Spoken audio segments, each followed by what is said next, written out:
I'm diving off the coast of Florida, and I've come here in search of one of nature's true apex predators, and arguably the most feared species of animal on the planet, sharks.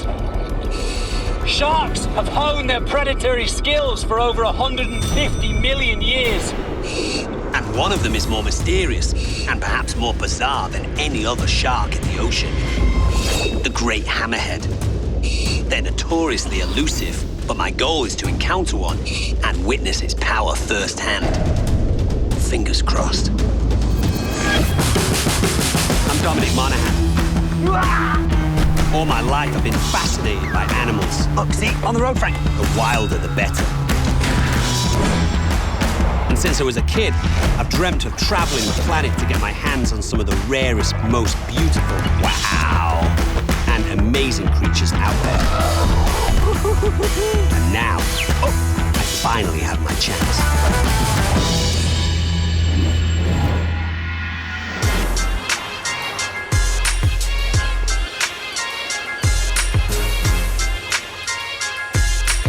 Well, that might be most people's image of Florida, but this is a little bit more my speed. This particular road cuts right through the iconic Florida Everglades, a fantastic place for me to possibly find a little bit of wildlife before I head south towards the Florida Keys. South, in search of one of the sea's most infamous animals.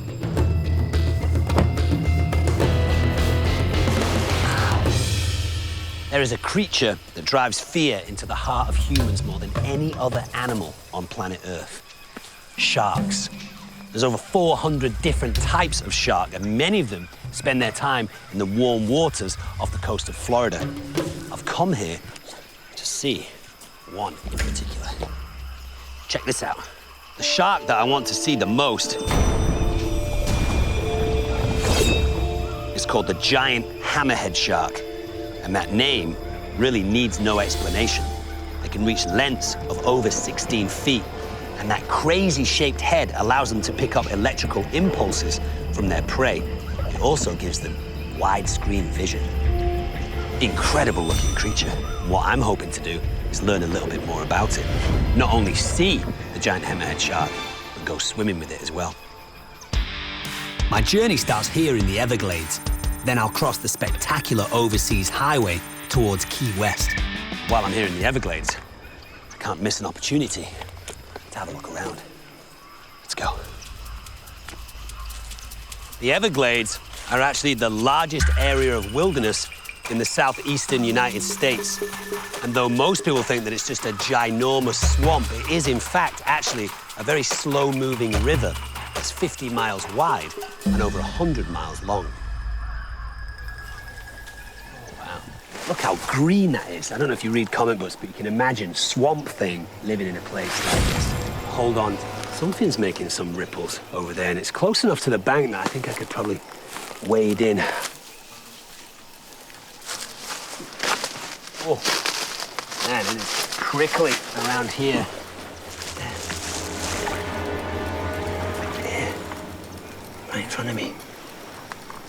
Hang on.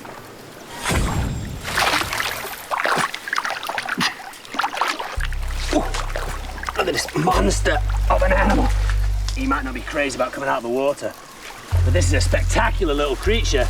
This is the Florida snapping turtle. Listen to him hiss.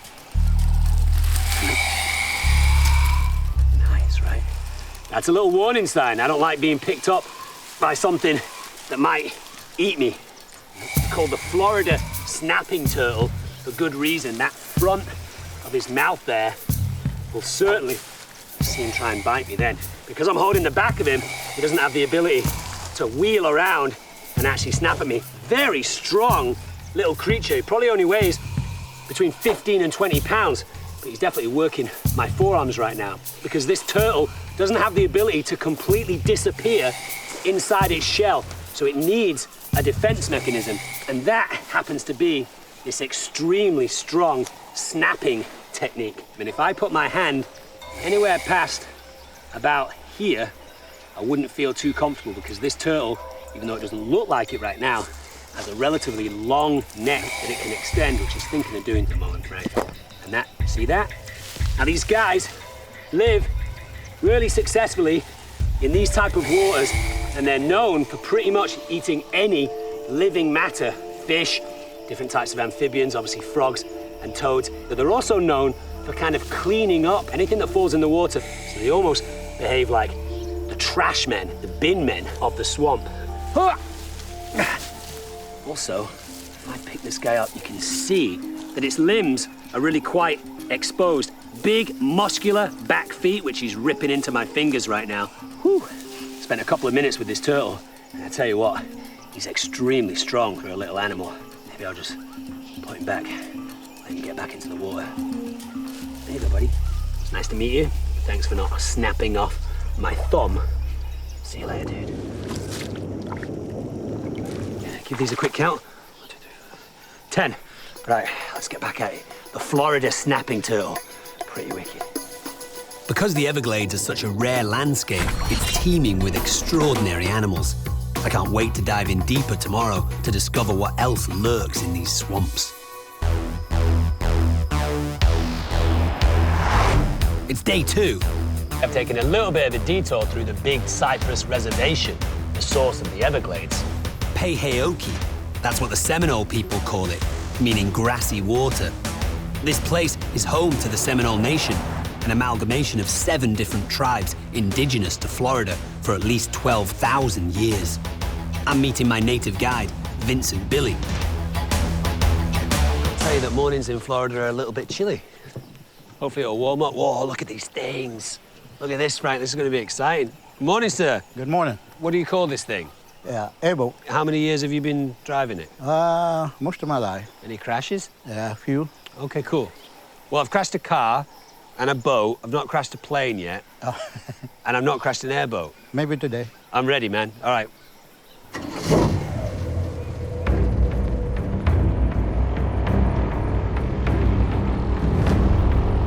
With over 350 bird species and 27 different kinds of snakes making the Everglades their home, I'd say this is the perfect vantage point. It's also the only place in the world where the American alligator and the American crocodile coexist in the wild. It just doesn't get any better than this.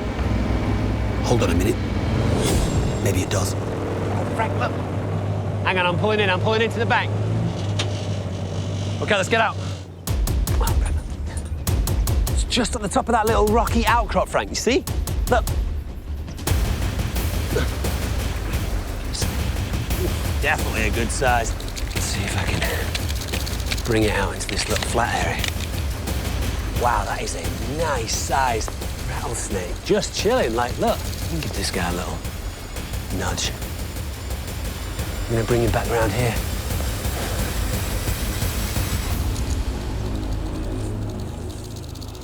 Nice. Heavy on my snake stick. Woo! Big eastern diamondback rattlesnake. It is a fully grown rattlesnake. Rattling a little bit. It's probably not crazy about where you are right now, Frank.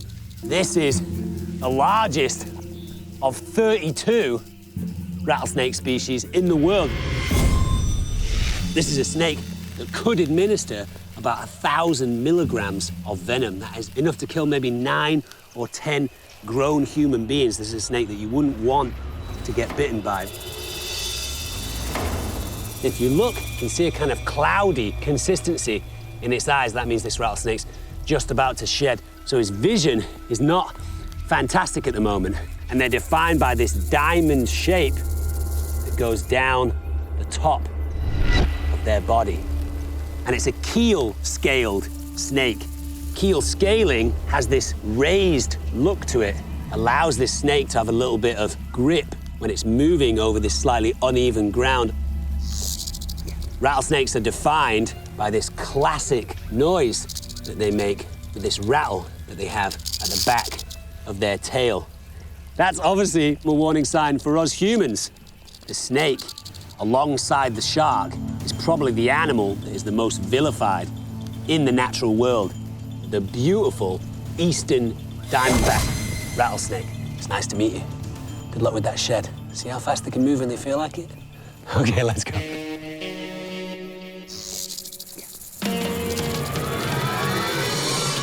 I'm driving.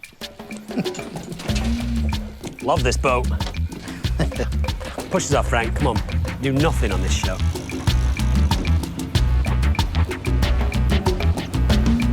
Thanks, Frank. Well, that was a killer encounter with one of the world's greatest snakes. And there's another reptile I'm hoping to see. That's the American alligator. The Everglades is home to over 200,000 of them. But I have to be careful, because an alligator can weigh up to 1,000 pounds and remove a limb in a snap. Frank, Frank, Frank, Frank. Alligator, straight ahead. This guy comes up onto the bank in the early morning sun, soaks up some energy. It's a cold-blooded animal. Well, in fact, almost 70% of an alligator is made up of pure muscle. And they can swim at 20 miles an hour, which is extremely impressive, especially when you think about them on the land being quite a cumbersome animal. Reptiles have a brilliant ability to stay completely still. I think it's a little... Oh. Cool creature, right? American alligator.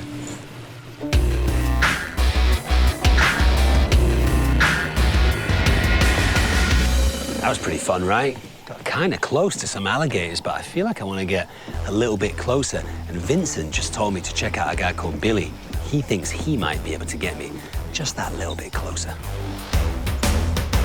Billy Walker has been handling alligators all his life. And his people, the Seminole, have been hunting and living with alligators for thousands of years. Anything that happens in regards to an alligator, whether it needs to be moved, a problem alligator, an alligator too large to humans, they call Billy. How are you? Doing good. Nice to have you down here. Thank you. Heard a lot about you. Yeah. This is Elsie, one of our elders. We usually ask permission to mess with the alligators and stuff. So she's the one that's going to give us our blessing today. Okay. I've been lucky enough to be at ceremonies where I've been blessed before, and it's usually to bring good fortune or to pass on some sort of wisdom, but this one is more of a permission. It's the permission to be in this part of the land and also to work with the alligator if we were to see it. Thank you very much. Right there, there's a trail right there. We can see where it's beat down. Obviously, Billy knows what to look for when you're looking for alligators. Oh, look right here. You can see where a gator has laid up on here and sunbathed. You can see his drag mark where his tail went in.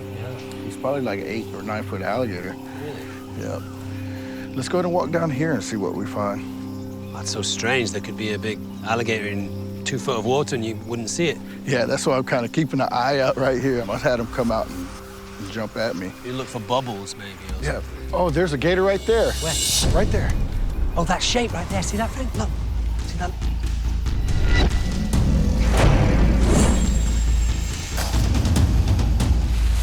Watch yourself, friend.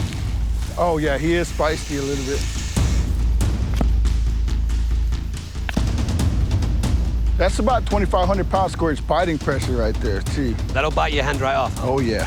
But as we work them, the pressure's going to get lower, and then that's when I know that we can make our move onto the alligator. He is real vicious. See where his tail meets his mouth? You want to stay on the outer perimeter. This is the move they make when their prey gets close enough for them to bite.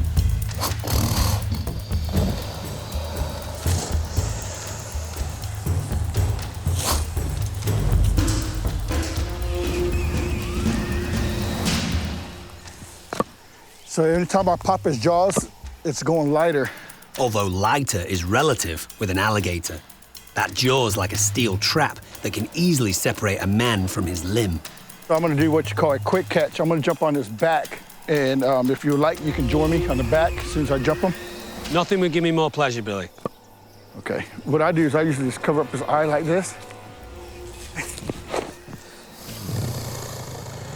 That's almost sounds like a bellow. Yeah, yeah. Okay, well, can I join you? Yes, just jump in behind me. And how do we do this? Just sit behind me and then just scoot in right where I'm at, and I'm gonna go off the front. You got it. We'll get on top of that hugely powerful tail. Okay. And then just go ahead and scoot in. Okay. And then what you do is you're gonna run your hands right here around his neck. Yeah, just like that. And then I'm gonna go run off. Just stay on him.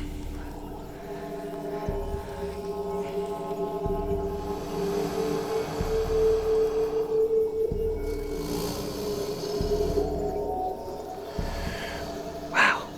Interesting power on an animal like this. It feels like it's just building, constantly building power. Woof. It's taking big, deep breaths right now, which usually means for a reptile that they're getting ready to explode.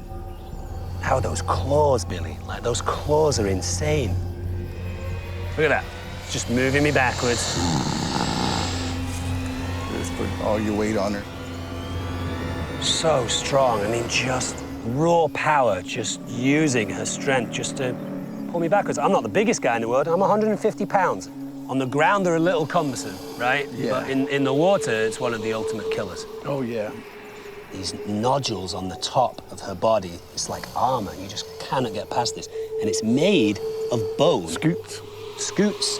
They work as a solar panel. They build up their heat and build up their body energy. And if you look around the outside of this alligator's jaw, they're covered in little black spots, and those are sensory areas of the alligator. Anything that gets near there is going to spark the alligator's interest. And if it's something it can eat, it's going to snap down, and that is a dead animal. If you focus in on his eye when he opens it, you'll see that there's almost like a pair of goggles covering his eye. That's called the nictitating membrane. Now, they'll use that and they go under the water to make sure that no debris gets into that eye. It also allows them to see under the water. This feels like just a huge coiled spring getting ready to go off.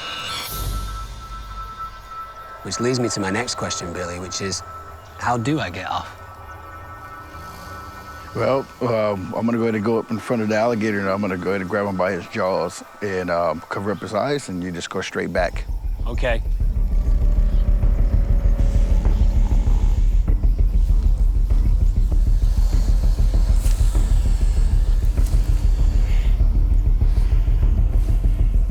Good? Yep, go ahead.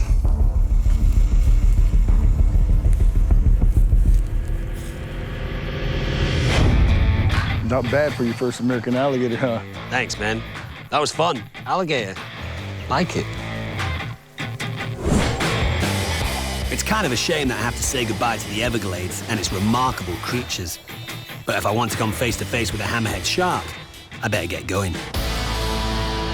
Snake in the road, snake in the road.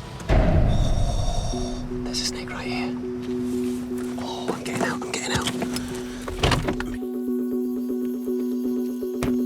Come on, Frank, come on. Just be careful. It's a big snake. A big venomous snake. You can come a little closer than that, Frank. Oof. This is the cottonmouth. These guys are also called the water moccasin. Just sat here in the middle of the road, and that sounds a little counterintuitive, but actually, if you feel the road at this time of night, it's a little warmer than it would be down in that little wilderness area. So these snakes come up onto the road to pick up the last little bits of temperature from the day, and then they'll slink back down into the Everglades. So watch out, Frank. The more a snake gets coiled up like that, the more it's standing its ground. And if I were to push any further than, let's say, this line right now, this cottonmouth would have a go at me. Whoa. You can see right now, it's realigning its jaw after that bite. They're able to move their top jaw and their bottom jaw independently. So at this point, it's making sure, you're good, it's making sure that its jaw is back in the right place. Certainly one of the most intimidating snakes I've ever had the pleasure of spending a little bit of close time with. The water moccasin. Cool, right? See you later, buddy. There's definitely much more to discover in the Everglades, but I have to keep heading south to Biscayne Bay. That's where I'm hoping to find the most evasive and stunning shark known to man, the great hammerhead. And just ahead, is Miami. I'm meeting up with Dr. Neil Hammerschlag, marine biologist and shark specialist at the University of Miami. Are you Neil? Yeah. Hey, what's up, Neil? Dominic. We're going to be putting satellite tags on some sharks and giving them a quick checkup. Perfect, let's do it. Just like at the doctor's, taking blood, measurements, and that all-important fin clip. The team's made up of students from the University of Miami, and as you can see, they've done this sort of thing before, unlike yours truly. Hopefully we'll run into a giant hammerhead shark. Because they're so rare, it makes studying them all the more crucial. So we've set course for the part of Biscayne Bay that catches the tides. It's incoming tide, so the water is going this way. Right. So we stick our baits on the outside because its smell is going this way. So we hope a shark that comes on this side follows it up. Right. That's got a circle hook with a piece of nice bait. This is a barracuda. Yummy. And we have 10 of these drum lines. I'm hoping we can lure in some cool sharks, so I'm gonna pick out some nice, juicy chum. I would avoid the head. They don't like the head? They don't like it as much. I think I would eat that. I think you just pick the best piece in there. Is that good? That's good. I'm the son of a fisherman. Yes, number 10, that's 10. So obviously you've been working with sharks all of your professional life. Why specifically are you working in Florida? One, we have a high diversity of sharks. Two, Florida is right on the edge of the Gulf Stream, which is a highway for all different types of migratory animals. You have a favorite shark? My favorite shark is definitely the great hammerhead. Sharks are cool in and of themselves. Then you have this like alien type shark that's got this big hammer for a head. Their fins are very sickle shaped. They're relatively rare, and they're kind of like the unicorns of the oceans in terms of their rarity, their uniqueness. Shark populations are under large stress from humans. That includes habitat destruction, pollution, but probably the largest threat is overfishing. And so any opportunity to see one or interact with one or get data from that is not only a research priority for us, but a really special experience. Absolutely. Well, I hope we get lucky today. Yeah. Shark on!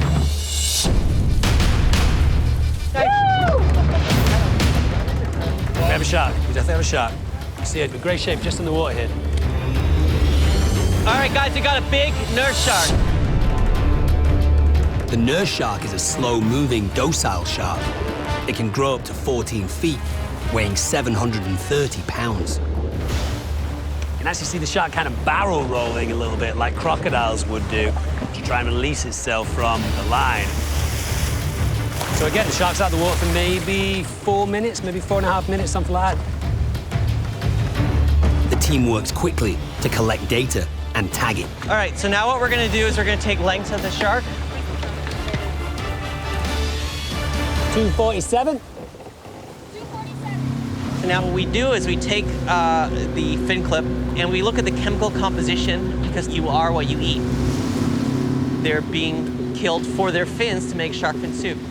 And what we found is that the shark fins contain a toxin that's linked with Alzheimer's, ALS, and other diseases. Right. And now Robbie's gonna show how to tag. This skin is really, really tough. It's like armor. So you're gonna take a mallet and you go up into the fin where Right. they can't really feel it. Yep. Don't be afraid to hit down on it, okay? Okay. And just perfect, perfect. Twist it. Are you doing it? All right, now you pull it. Perfect. That's good. That's secure. Now, how long would that be secure for? That'll be on there for years to come.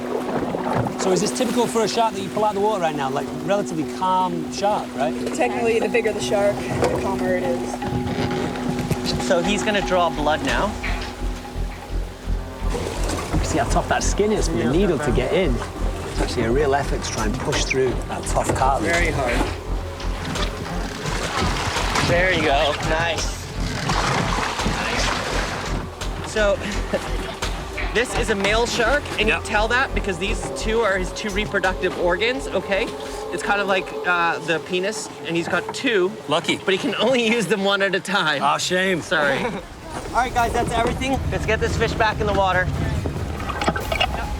Okay, 1, 2, 3. One. Okay. Nice and quick. Nice. Good job, everyone. Nice. Nice. Good job. First shark. I like that. Good job, man. Cool. Very fast, very easy, and obviously a huge team effort.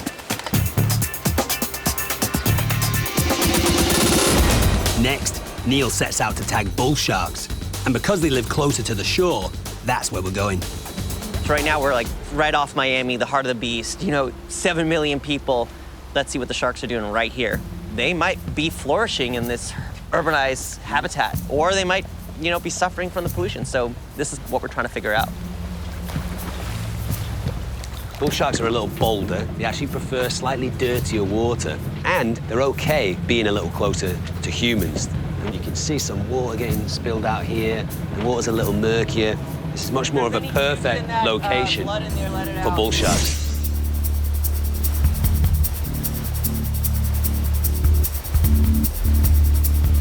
So we got a shark. It's moving quickly.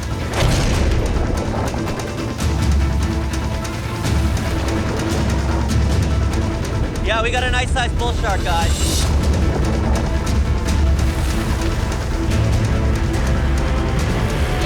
Pretty good size shark. Check it out. You can see this guy's much more of a classic shark-like shape. That big, tall, dorsal fin, very stocky body. Good. All right, you guys got that on there? Okay, have a look here. Look at the water flowing through the gills. Can you see that? That's very important. Bull sharks are ram ventilators. In order to breathe, they have to keep swimming. So that hose is keeping it alive. These guys are just using manpower to keep it secure right now. Quite a scarred up shark as well, and obviously a pretty significant row of teeth. So bull sharks' teeth are serrated, much like steak knives. And so these teeth can pretty much cut through anything. Because the teeth are attached to cartilage, not bone, they fall out easily when attacking prey. The one behind it moves in like a conveyor belt to take its place. In fact, a shark will go through as many as 40,000 teeth in its lifetime. And this is a fully grown bull shark right now. It's got that classic shark skin. When I go this way, it's smooth. When I go this way, it's like sandpaper. In fact, the shark that Jaws is based on is a bull shark, it's not a great white. Obviously, Spielberg thought that the great white was a much more dynamic shark to use. Guys, we're rotating it for surgery. Ready? 1, 2, 3. 1, 2, 3. So I'm going just in the lower abdomen here. I'm making an incision using a scalpel. Now this is quite hard because the shark's skin is really tough, and then it's got this muscle layer. But I'm trying to make a hole into the body cavity. And you can see there's quite a lot of cutting because there's a lot of muscle right here. Neil's about to insert a radio transmitter, except that this creature is absolutely made of muscle, and that makes this bit of surgery tough going. So this is a transmitter, it's an acoustic transmitter. It sends out an acoustic pulse. I'm gonna try to get that in Does not to hurt the the cavity. animal at all. That's like going to the dentist. Yeah, all right. And now we're gonna suture this up. I'll take one of those needles now, please. And believe it or not, that wound's gonna heal up in a couple of days. Bull sharks have an amazing immune system. This is obviously an animal of great interest. We want to work out how often it's coming this close into shore, what its movements are, what it's doing on a daily basis, and that radio transmitter is going to send back information to Neil so that he can understand a little bit more about this bull shark's behavior.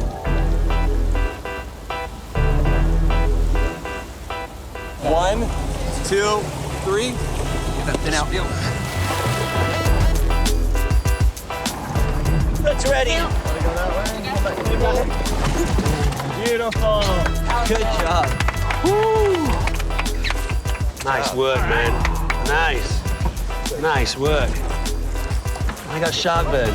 Yeah. That's a cool thing to tell your friends. Oh, how'd you hurt your arm? I got shark burn. We got it in our sights. We're tracking it as we speak. That was cool. Did you give it a name? No, I gotta start thinking of one though. What about Frankie? I don't know about Frankie. Oh, really? Frankie blew it. Dominic? No. So- Well, that was amazing, man. Biggest shark I've ever seen in person. Oh, that was pretty cool, right? Learned a few things about sharks that I didn't know about before. Honestly, the lasting memory that I'll have now is just how strong they are for a fish, you know? And I think the next thing that I really want to do is get in the water with them.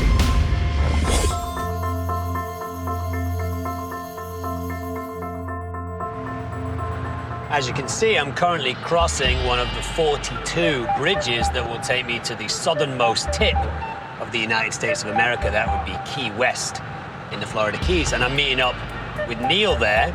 He thinks there's much more of a chance that we'll see the hammerhead shark down there. But first, I have to make a stop in Old Town Key West. Because why wouldn't you? All sorts of exotic life here. The streets of Key West is a very, very bizarre little creature. Look at this. Just over here. Now, I don't want to get too close because I'm not sure if it's venomous. It seems to be some sort of bird. Coming around this way, Frank. Come on, look at this. Strange thing on top of its head. Some weird red growth. Very, very glamorous coloring on it. It's coming to you now, Frank. What a thrill. Look, I'm sweating. Look at that. Absolutely sweating. Brilliant.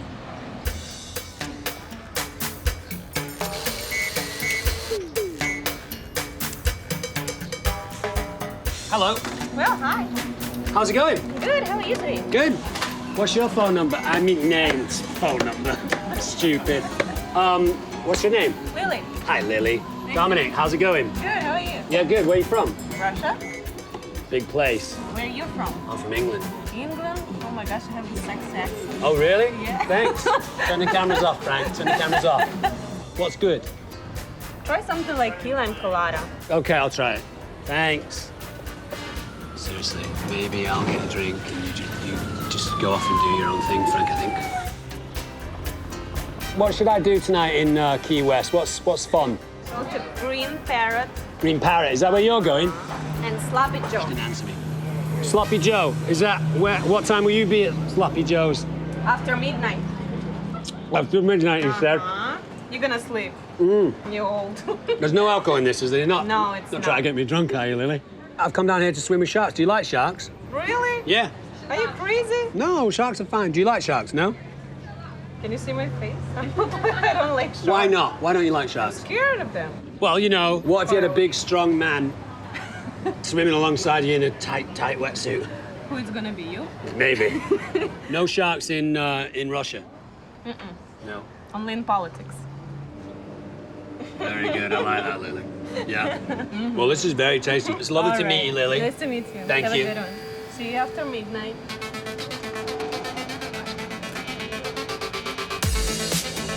All those shenanigans has actually built up a little bit of a thirst, and there's a coffee shop right here. Perfect timing. Good afternoon. How's it going? Good. What's going on? I was thinking of getting a drink, maybe something to cool me down. Or how about an iced, like a green iced tea? You like anything to eat with that? Can you get a little green iced tea, por favor? We are very famous for our key lime pie, for instance. It's a homemade key lime pie. Homemade key lime pie, guaranteed best you'll ever taste. I'll have one of those, thanks. All right, fantastic. Nothing for you, Frank. You working? All right, here we go. Genuine, fresh. I will let you know how it is. What's your name? My name is Shadow. Everyone knows me as Chef Shadow.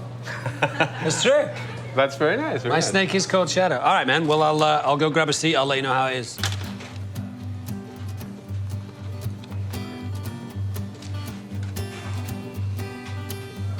Wow. That is not good at all, Frank. That is not something that you want to taste. No. Yummy.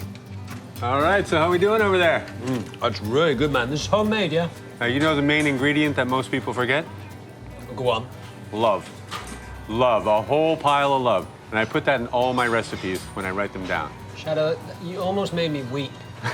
That is one of the most beautiful things I've heard anyone say. Well, maybe on the way out, you could slip me the recipe so I can make it for my friend.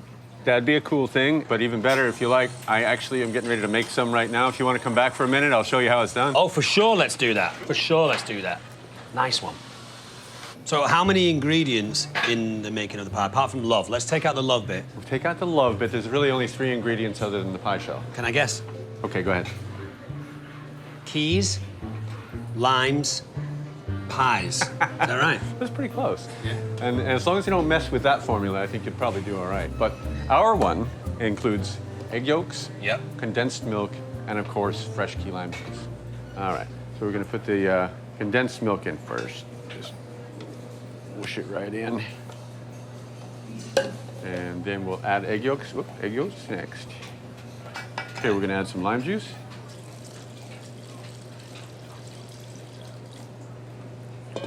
Stir that right up.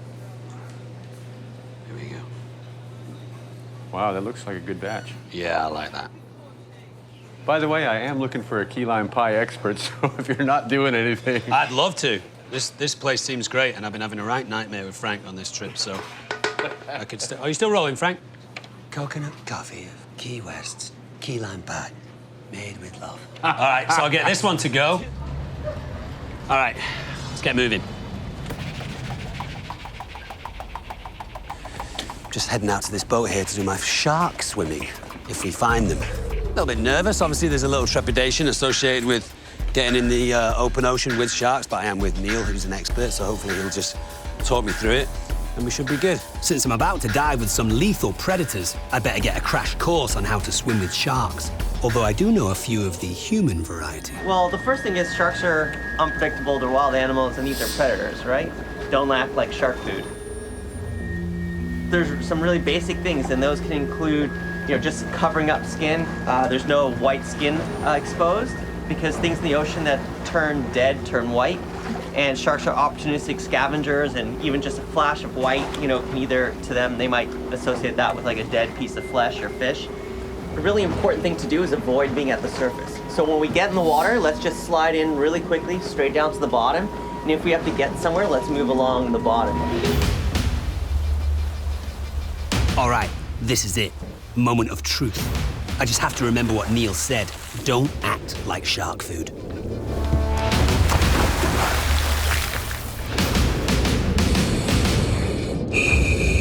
How are you, Dom? Let's head out this way.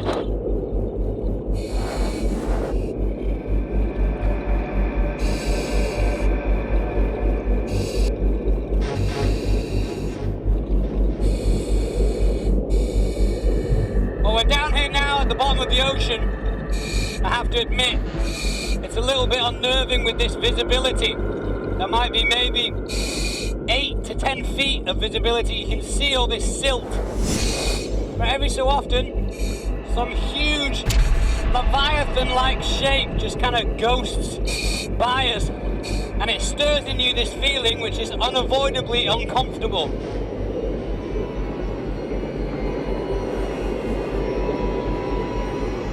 Certainly, for us, it's really challenging to see a shark, but this is ideal conditions for them to sneak up on their prey.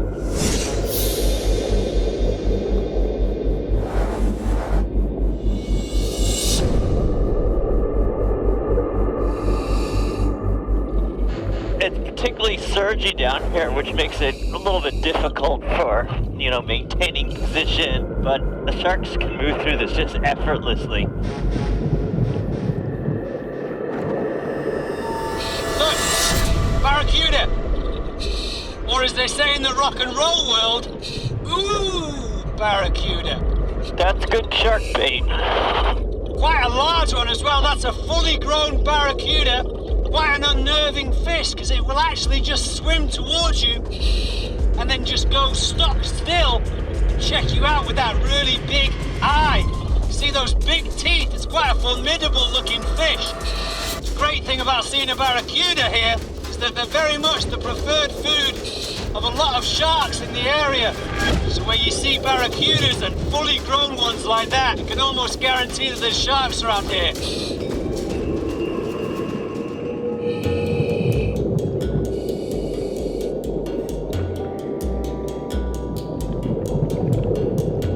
Neil thinks moving to deeper water will improve our chances of finding a hammerhead.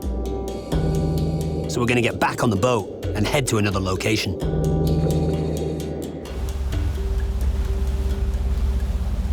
The visibility was terrible, and the waves were just kicking up silt all over the place. Bummer. I think, maybe we go check out offshore in a little bit deeper water, because it'd be a real shame to not be able to see these awesome animals. I totally agree. Okay, well, why don't we take a little break and we'll have a think and see what we do next. Yeah, just pray to the weather gods. You know it.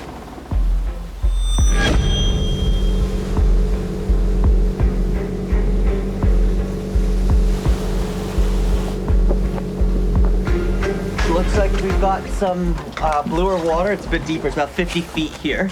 Let's hope the sharks are here, and let's hope the conditions are conducive.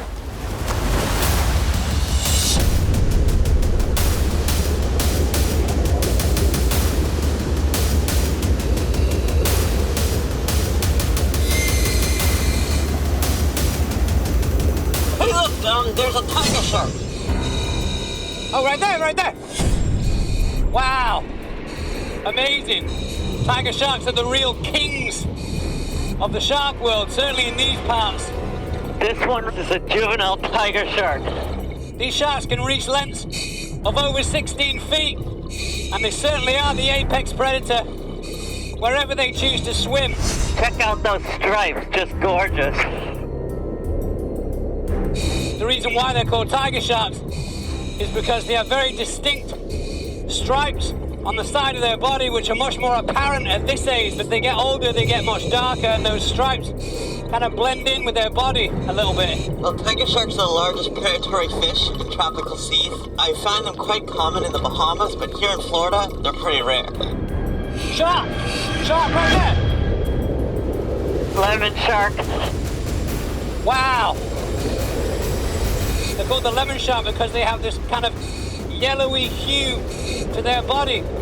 They're not necessarily known for being harmful towards humans, but if you were to get too close, they certainly have the capability to hurt you. A very social shark, one of the few social sharks in the world. They actually live in large groups. That helps them out with opportunities to feed, obviously to stay safe, to look out for predators, and to have babies. But their behavior is very different to the tiger shark. The tiger shark is drifting over our head, eyeballing us. As the sharks get closer to us, things get a bit dicey. I have to make sure I keep my cool, because I'm hoping a hammerhead shark will turn up. I can't believe how fast they're able to move under the water. Incredible. You get the feeling that at any given point they can come over and do whatever they want to, you know? But really, they're just looking for some food, and clearly, which is a good thing for us, we are not it.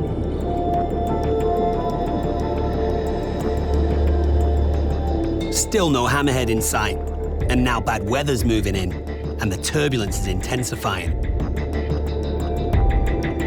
So we have to head back up.